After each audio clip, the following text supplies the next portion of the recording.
kan ada dua ya, ada pemilihan umum dan pemilihan kepala daerah. Kalau pemilihan umum itu untuk memilih presiden, wakil presiden, DPR RI, DPD RI, dan anggota DPR provinsi dan anggota DPR kabupaten kota. Kemudian untuk pemilihan kepala daerah, pemilihan gubernur, wakil gubernur, dan pemilihan bupati wali kota ya, dua RI. Kemudian itu dari aspek kontestasi. Bagaimana dengan pemilihnya? Syarat menjadi pemilih itu kan 17 tahun ya, sesuai dengan amanat undang-undang. 17 tahun atau belum 17 tahun tapi sudah menikah atau pernah menikah. Dibuktikan dengan, kalau dia sudah pernah menikah, dibuktikan berarti di catatan dua ya. Kemudian sudah 17 tahun berarti dia punya KTP syaratnya.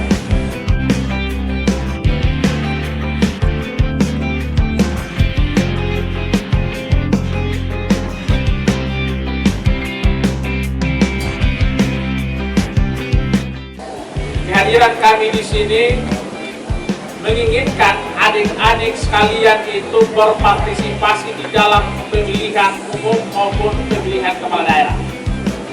Karena adik-adik sekalian ini mulai dari kelas 1, kelas 2, kelas 3 semua akan menjadi wajib pilih pada tahun 2029. Dan jumlahnya adik-adik itu tidak sedikit.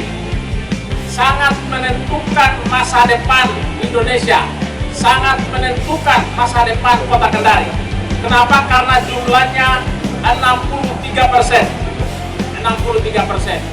Jadi di atasnya kalian itu hanya 37%. Ya. Tapi adik-adik sekalian jumlahnya 63%. Kalau adik-adik sudah memilih, maka yakin dan percaya negara kita, daerah kita pasti akan maju. Langsung, umum, bebas, dan rahasia itu asas-asas pemilu ya, asas-asas pemilu yang kita anut. Langsung semua warga negara datang memilih, datang memberikan hak suaranya tanpa diwakili ya, datang langsung ke TPS. Umum semua warga negara yang sudah berumur 17 tahun, mereka berhak untuk memberikan hak suaranya pada hari H pemungutan suara, baik itu pemilihan umum maupun pemilihan kepala daerah. Bebas artinya setiap warga negara bebas dari intervensi, baik itu gurunya, baik itu orang tuanya, itu tidak bisa mengintervensi pilihan dari adik-adik sekalian.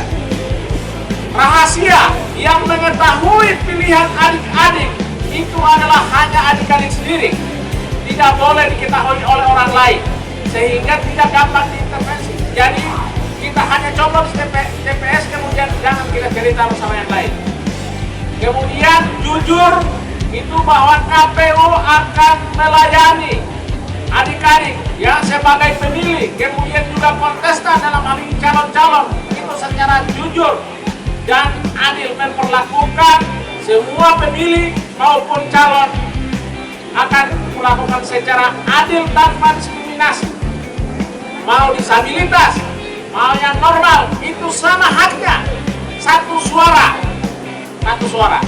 Oleh karena itu, saya berharap adik-adik semua ini betul-betul ke depan dapat berpartisipasi di dalam pemilihan umum dan pemilihan kepala daerah.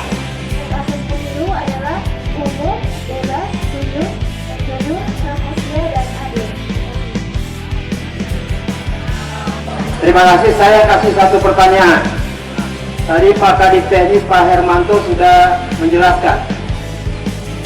Coba sebutkan jenis pemilihan yang dilaksanakan pada tahun 2024. Pemilihan presiden dan wakil presiden, yang kedua pemilihan DPR, yang ketiga pemilihan DPD, yang keempat pemilihan DPRD provinsi, dan yang kelima pemilihan DPRD kabupaten atau kota. Pertanyaannya, apa syarat untuk menjadi pemilih? Dengan berumur 17 tahun atau sudah menikah.